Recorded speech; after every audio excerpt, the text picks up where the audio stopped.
Okay, our alpha manager of the day is Ajay Vora, head of listed equity alternatives at Nuvama Asset Management. Ajay, great to have you with us here. Thank you very much. Sorry to have kept you waiting. Just a quick sense, Ajay, if you will, on is there a specific bother for the market, or this is just a bit of a listless sideways kind of move we're seeing, and really no big dominating drivers or reasons for it. So just wanted to get a sense of what you're picking up. Good afternoon, Prashant, and thanks for having me. Honestly, I feel that there are two big trends which are underway and maybe outweighing the strong result season so far for us. First, being if you look at the relative attractiveness of other emerging markets, and especially China and few other markets. Over last 3 months, MSCI EM is up almost 20%, whereas MSCI India is almost flat. So you can just gauge from that the FI money where we have been seeing continuous selling is moving to other markets within emerging market. And second part is at the asset allocation level itself, if you look at it, there is a big trend where if you look at the debt as an asset class after a fairly long time is actually offering you fixed income. So broadly, if you look at it, especially during a period where the earnings growth is expected to be muted, and there is a potential to make capital gain as well on the debt asset class. Maybe some money is moving towards that as well. So I think these two trends globally is outweighing our strong results, especially from the banking sector. But the good part for us is that now it has been almost 15, 16 months where we have been in this range of 17 and a half, 18,000. So October 21 was when we hit the peak of around 18,500, and we are still at 18,000. So we have spent almost 15 months, whereas the earnings have rolled forward by 12 to 15%. So in a way, the valuations are now looking pretty reasonable versus where we were maybe 2 quarters back. Ajay, how much more of a catch-up do you think the other emerging markets have to play? You indicated that since the start of the year, MSCI emerging markets have outperformed India by nearly 20%. How much more do we have to go before that levels out and India can start seeing interest? Sure. So sorry, I mentioned that over last 3 months, not the start of the year. 3 months, okay. Yeah, over last 3 months.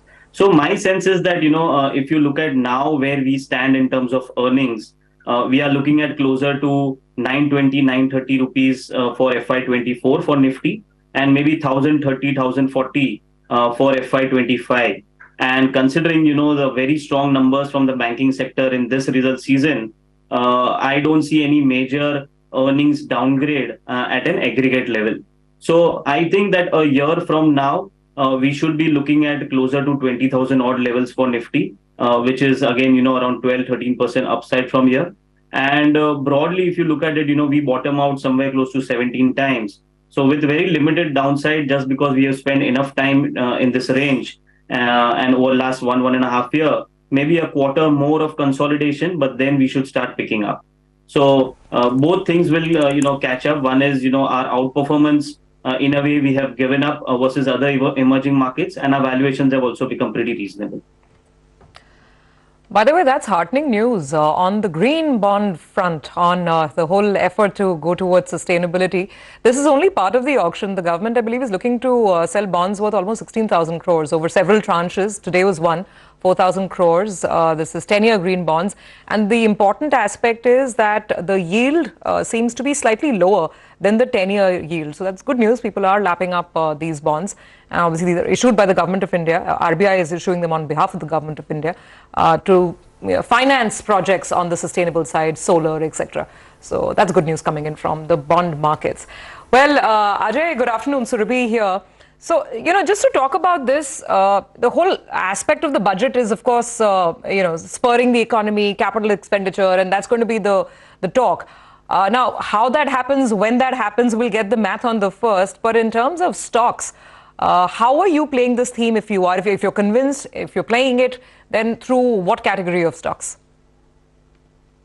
So Survi, if you look at the entire composition of the budget, with every year passing by, the only relevant thing where most of the, I would say, investor community focuses is on the capital expenditure side.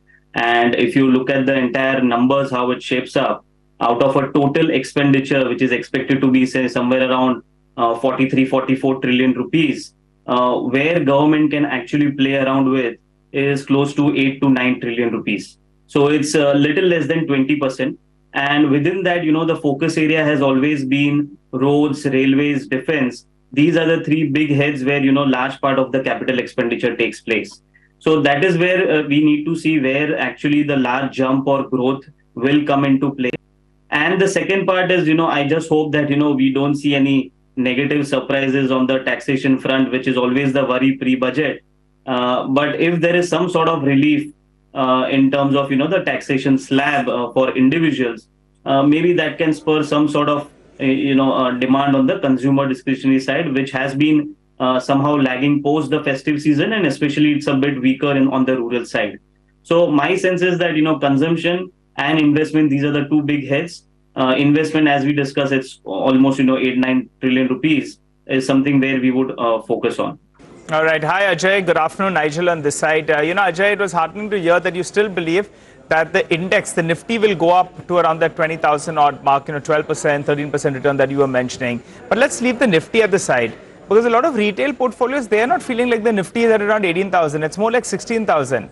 What about the mid and the small caps? They had a period of underperformance, but now it appears some of these high quality, richly valued stocks, they're already trading at premium valuations. Is it time now to shift gears and the broader market start outperforming? So there are two parts to this. Let me first address the small and mid cap side of the market.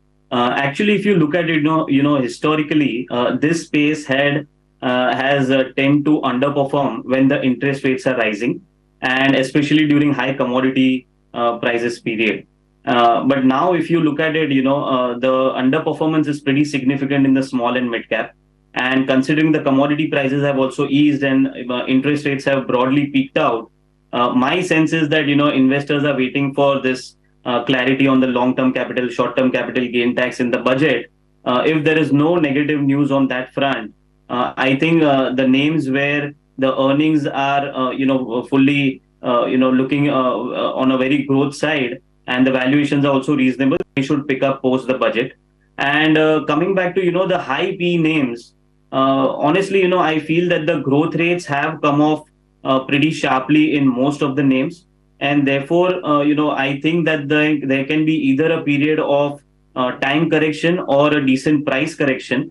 But making a case for an upside for the high P names, in spite of business being great, but the growth, what the equity investors look for, has come down pretty much sharply. So my sense is that small and mid cap post budget, ideally, if there is no negative news, should play a catch up.